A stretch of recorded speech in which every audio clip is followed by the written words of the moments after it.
Pasukan Rusia melancarkan serangan efektif terhadap peralatan militer milik angkatan bersenjata Ukraina di wilayah Kupiansk, Kharkiv. Rekamannya diunggah di Telegram pada Sabtu 24 Mei 2025. Operasi ini dilakukan oleh penjaga resimen ke-121 dari divisi ke-68 yang tergabung dalam kelompok pasukan barat. Dalam serangan tersebut, unit Rusia menggunakan drone pengintai dan serang untuk memburu kendaraan serta pesawat tempur milik Ukraina. Sistem kendali FPV Grozaleska berbasis serat optik memainkan peran penting dalam operasi, memberikan kendaraan presisi tinggi, menghancurkan kendaraan dan peralatan tempur Ukraina secara efisien.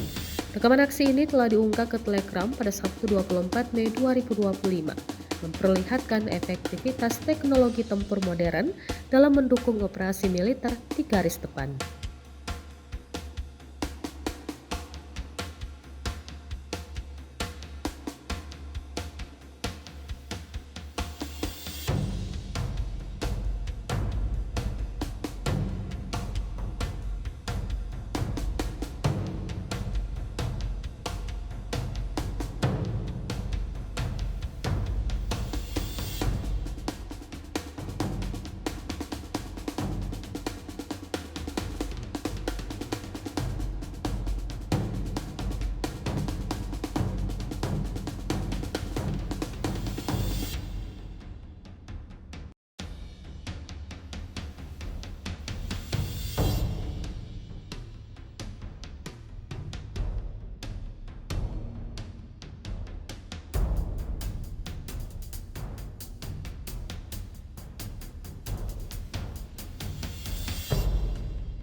Download Tribun X sekarang, menghadirkan lokal menjadi Indonesia.